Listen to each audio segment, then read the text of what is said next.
Well, hello everyone. It's time once again for another one of our little video chats, and I've been really looking forward to doing this one for you over the last few weeks. Seems like actually it's been a little while since we've been together again, and I'm really excited about the weekend coming up. So I'm going to give you a bit of an outline like we usually do for the weekend to come, give you some heads up on the kinds of topics that you're going to be looking at. And then we've got a couple of reminders, and we're going to go right into a couple of those corporal and spiritual works of mercy as we continue to develop this theme of mercy throughout our year together here in the program. So, starting right off the top, with our year one students, you guys are going to be spending all of Saturday together with Bert Pitzel. He's got a couple of topics for you, looking at the vocation of the laity, the role of the laity within the church. Specifically, he's going to be walking you through, especially some of the Vatican II documents that speak about the role of the laity, and then looking at how that translates into our daily lives out in the world and our lives within the Church of Jesus Christ that we all share a part of. So that's going to be a really exciting morning for you, and I know he's got some video material for you and some great ideas to stir up some discussions and look at this particular theme. In the afternoon, he's going to be introducing you to the whole theme of social justice. It's part one of 3 parts that he does over the course of the 3 years that you guys have together. So this is just going to be an introduction to the theme of social justice and how we approach social justice themes as a church. And he's going to spend time with you doing that in the afternoon. And then over the next 3 years for you year one students, he'll be developing that theme further and further as you get together. Okay, so that takes care of you guys for Saturday in the morning and the afternoon. Now, year two, you guys will be basically spending the whole day on Saturday with myself and the rest of my brother deacons in training for 2 different topics. 2 different topics. The first one in the morning on Saturday is going to be with Father Stephen Bill, looking at the whole idea of Christology. And we're talking about Christology. That's another one of those ology words that we hear a lot. By now, in year 2, you should start to know that when you hear an ology of any kind, it's the study of. It's about the study of a particular topic, a particular subject. In this case, of course, Christology would be looking at the study of Christ, the study of Jesus Christ. And he's going to introduce us to this theme of Christology. It's really nice for myself because I have been taking a course through Newman College since the start of January on this very topic. And so it'll be nice to have a flesh and blood person right in front of me to develop this a little bit further, both for myself and for my brother deacons. And it'll be great to share this whole topic area with you. We'll be looking at the contrasting comparison, really, between the Jesus of history, the Jesus who entered into human history, and how we've spoken about him since his life and ministry, his life of mission and ministry in the world, his death, and finally his resurrection. All changed how we looked at this person, Jesus Christ. So we'll be looking at the relationship between those, what's often called in terms of Christology, a comparison between the Jesus of history and the Christ of our Christian faith. We'll see that the two are not mutually exclusive, but that they depend heavily on one another. In the afternoon, you're going to join us again for a guest presenter, Ryan LeBlanc, whom Brett Salkeld is bringing in for the deacons, looking at catechetics. Catechetics, how we teach and pass on the faith. And so this will be a great interest to anybody who's ever had an interest or even had an involvement in handing on the faith in parish work, in schools, or even in handing on the faith within your own family situations. Ryan LeBlanc is an expert in this area of handing the faith on. Through catechetics. And so you're going to spend the afternoon with us learning about that on Saturday. For year 3s, you've got a couple of things going on Saturday. So a little bit of changing things up for Saturday for you guys. In the morning, you will be with Dolores Fair, who will be talking to you about a ministry to the bereaved. So looking at grief ministry and journeying with those people suffering from loss, and struggling with health issues, those kinds of things that bring sorrow and grief into people's lives, and the particular gifts that we can bring to their lives in a ministry to them, looking at how do we address their needs and how do we journey with people in a compassionate and mercy filled way when they've suffered loss in their lives. And so, for any of you who might have been called to that kind of ministry in the past, or who may be discerning a call to that kind of ministry, it's going to be a very important morning for you. In the afternoon, you get my good friend Pierre O'Reilly from Christ the King Church here in Regina. He'll be talking with you about evangelization, and this is really interesting because I know on the reflection sheets that I've been getting back from you, and from a couple of comments made over even last weekend, there's a real hunger for more work and more exposure to this whole idea of evangelization. Pierre's coming in to do that especially for you on the Saturday afternoon for you, your year 3 students. I have not yet had a chance to sit in with him on his evangelization presentation. I keep missing it over the course of years. He's done this presentation for different areas. I know he's done it for the Anglican Church, St. Luke's Anglican, and in that south end of town, and in a few other formats. And every time I keep missing it, and once again, I'm going to miss it this time. I was razzing him about that just a little while ago. But I know you're going to enjoy it. In the evening, for all three of the groups, you'll be spending the evening with Michelle Braden Kuntz, and 15 of their close friends from the youth leadership team looking at youth ministry. Looking at youth ministry in the Archdiocese and sharing some of their experiences of youth ministry, some of their needs, what exactly their ministry entails. Again, giving you some exposure in case you have either been called in the past to this kind of ministry or have been discerning a particular call to serve the youth in our Archdiocese. They are a great and energetic team of people. I've been speaking with them over the last couple of weeks and really, really excited to be sharing this with you that evening. This is kind of a redo of the talk they were going to do last year. So for your year 2 and 3 candidates, you'll remember last year about this time they were going to come out to St. Michael's and spend the evening with us talking about their ministry, and there was a horrible blizzard, and we ended up telling them just stay home. Well, it doesn't look like we're going to have a blizzard problem this time, so plan on having a really exciting and faith-filled night with Michelle Braden Kuntz, and 15 of their youth leadership team friends. On Sunday morning, you guys will all be together again. This will be our first meeting at the start of Lent, right at the start of Lent. And so we've got a great Lenten retreat with the Year of Mercy theme planned for you, being led by the Miriam family sisters from right here in town.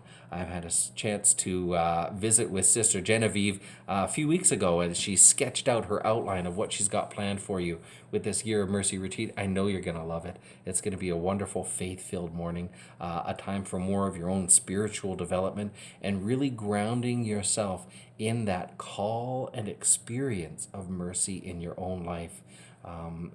With that call to share Christ's mercy out into the world.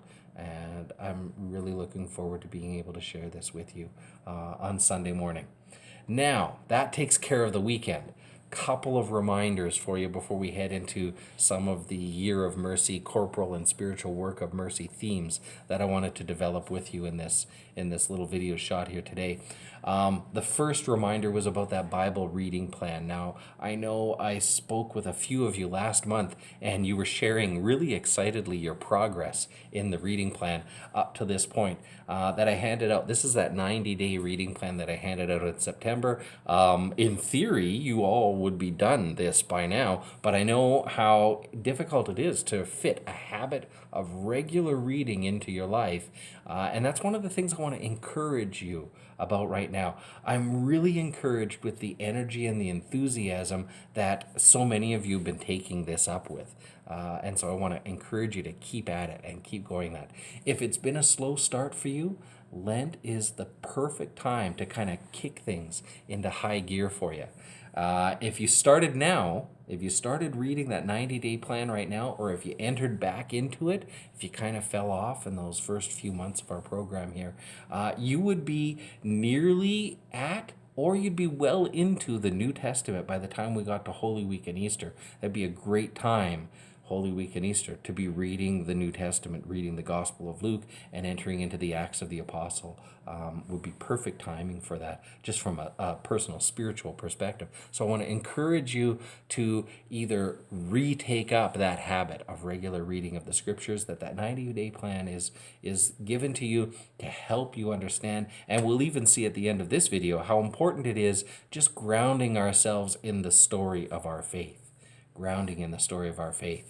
All right, so that was the first reminder I wanted to give you. The second one had to do with personal testimonies. Now, you probably remember, I hope you remember, I sent out a little assignment for all of you last week with regards to personal testimonies.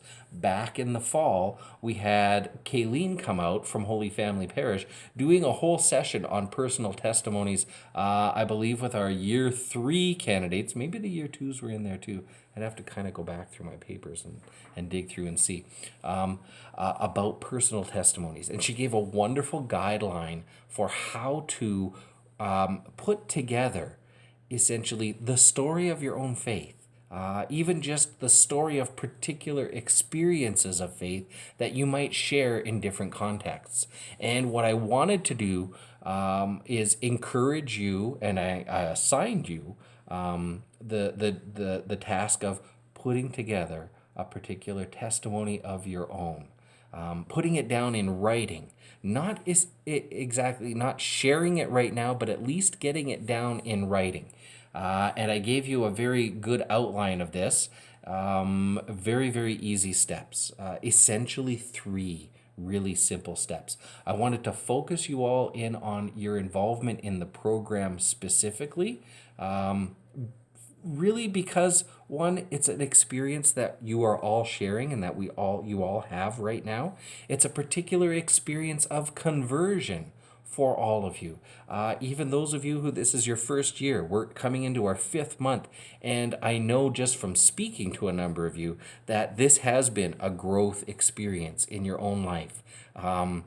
Looking back now, even over the last 5 months, I am imagining now that the reasons you thought you were coming into this program have kind of started to change a little bit.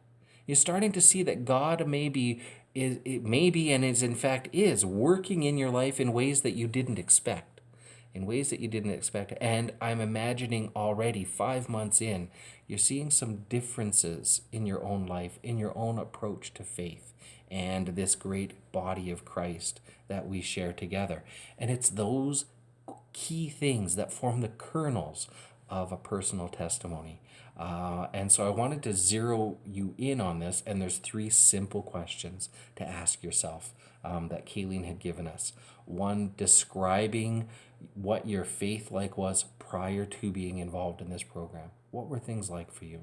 The second one, looking at what turning point was there that finally led you to apply to join this program and be a part of it. And the third, describing in just a few words the effects that your participation in this program has had on your life. How have things changed? What's different? Now, this pattern of what things were like before, what was the turning point in your life, and how are things different now?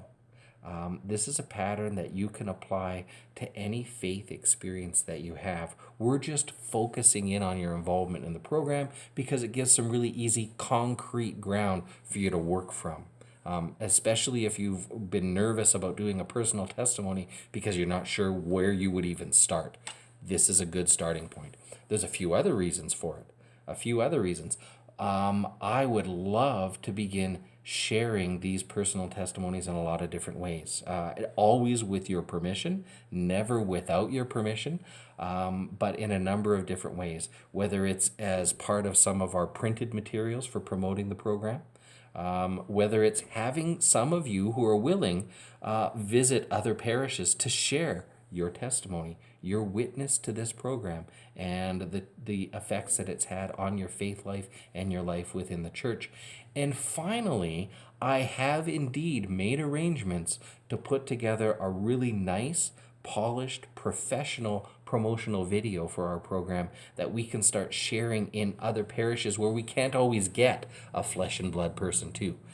So I'm very excited about this prospect, and this would be one of the steps in getting us to that point where we can have a few people sharing their testimonies in a promotional video.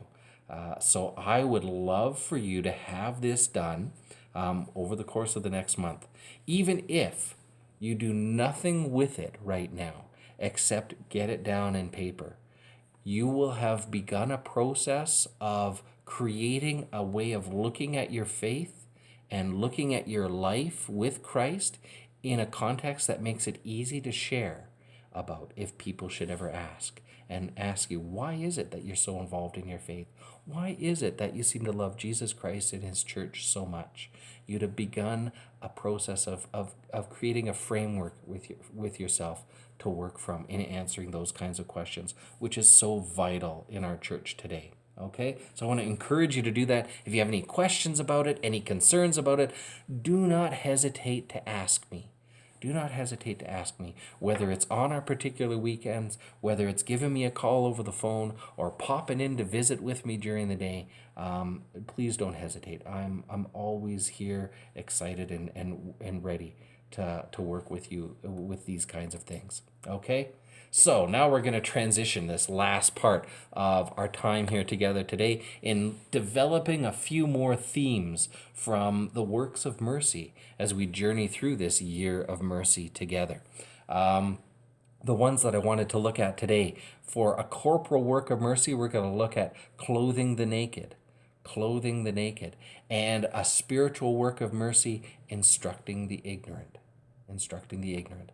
So this corporal work of mercy, clothing the naked, what does that mean? What is it that we're looking at exactly when we're talking about clothing the naked? It seems pretty obvious at the top, right? You find somebody walking down the street without clothes on and you give them a jacket, right? We're not really talking about that exactly. That's kind of taking it in a very, very literal sense. And in some aspects, sharing clothes with those who need clothes, who can't afford to get good quality clothes, is one way that we can do this. Probably one of the most famous modern day examples of someone who really showed us what clothing the naked was all about was Blessed Mother Teresa of Calcutta. Every morning she would not just go through her drawers and her closets to find clothes that she wasn't wearing anymore, to drop in the collection bin for a shelter nearby, but she would go out into the streets of Calcutta to care for the sick, to care for the homeless themselves, to get up close and personal with them. She would carry them back home. She would bathe them. She would clothe them. She would feed them. She did this because she believed that everyone deserved to be treated with dignity, that there is a great need in people's lives for personal contact, and that made a difference in the life of the person that we were encountering and in our own lives as well. It was as much a spiritual exercise for herself as it was an outreach and a sign of mercy for others. Now, not all of us are called to minister to the homeless in Calcutta. And oftentimes Mother Teresa would address us and she would say, you know what? You don't have to do that. Stay where you are, she would say. Find your own Calcutta. Find the sick, find the suffering, find the lonely right where you're at, in your home, in your family, in your schools, in your workplaces. She would say Calcutta is all over the world if you have the eyes to see. Everywhere you go, you find people who are unwanted, unloved, uncared for, rejected by society, who feel forgotten and left alone. When we search out the naked in our communities, we shouldn't just be looking then for those who have no clothes.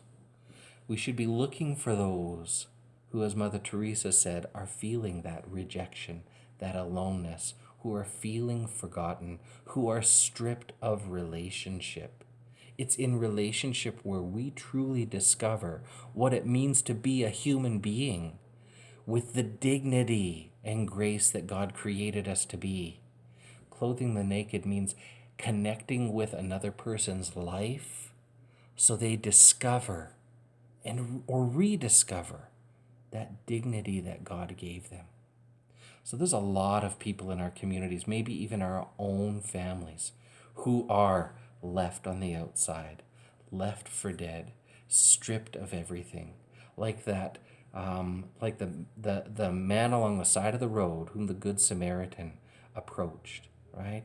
Beaten and forgotten. And they often feel invisible. They feel like nobody cares. Our duty as Christians is to comfort and console them, to clothe them with the Christ that we have received. We might not have to give them actual clothes, but we can certainly give them our love, our time, and our very presence, the presence of our lives. So that's a way of looking at this clothing the naked. And I would challenge you throughout this next month then to look for and to pray for the grace to see those opportunities where God's calling you to clothe the naked, the forgotten, the alone. All right? Our next work of mercy that we're going to look at here, just as we wrap things up, is instructing the ignorant. Instructing the ignorant. Ignorance, especially in modern usage, has become really a derogatory, a pejorative kind of term that we use.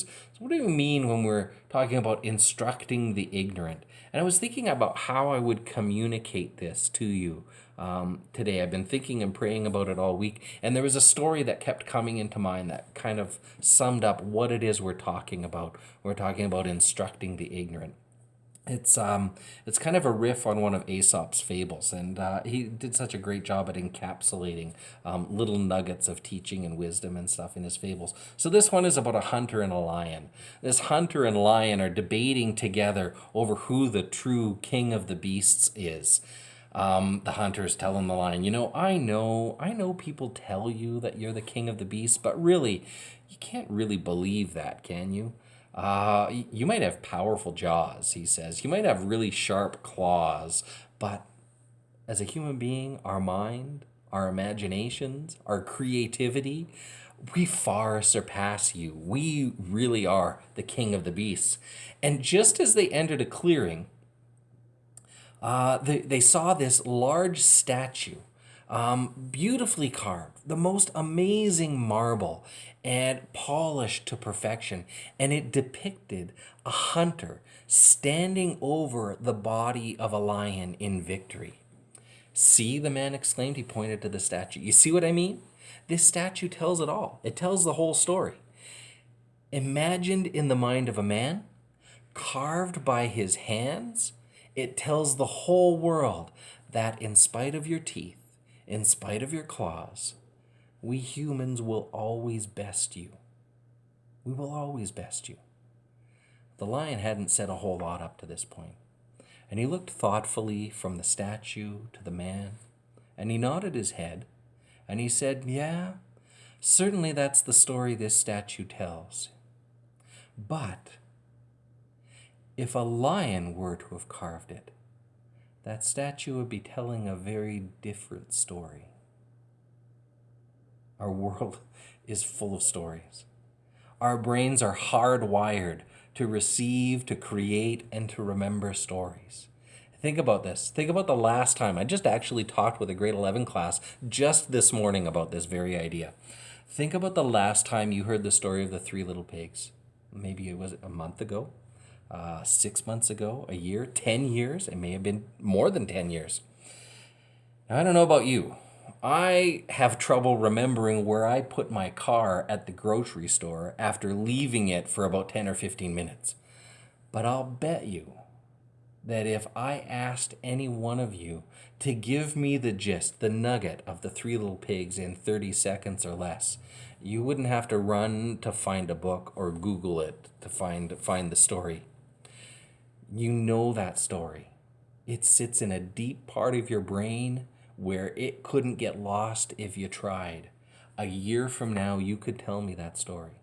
10 years from now, you could tell me that story. 20 years from now, you could tell me that story without any tools, without any props, without anything in writing before you. Our brains are wired for stories. And our world is filled with statues of all kinds telling all sorts of stories. And our brains just drink them up.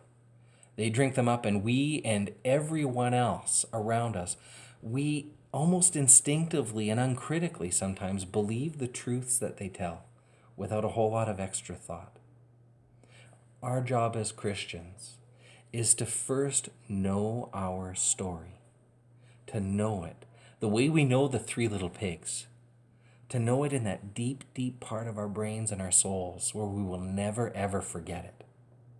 That's what that reading program's all about. That's what a regular life of reading and steeping ourselves in the scriptures is all about. And then, as the lion advises, to tell the story that needs to be told about our faith, about our church, about our sacraments, about the wide range of moral issues that's being addressed in everything from books to magazines to movies, The View, television shows, our schools, workplaces, the coffee shop. Stories are being told over and over again every day. Essentially, instructing the ignorant is an invitation to make sure that our story is being told. And so I want to challenge you.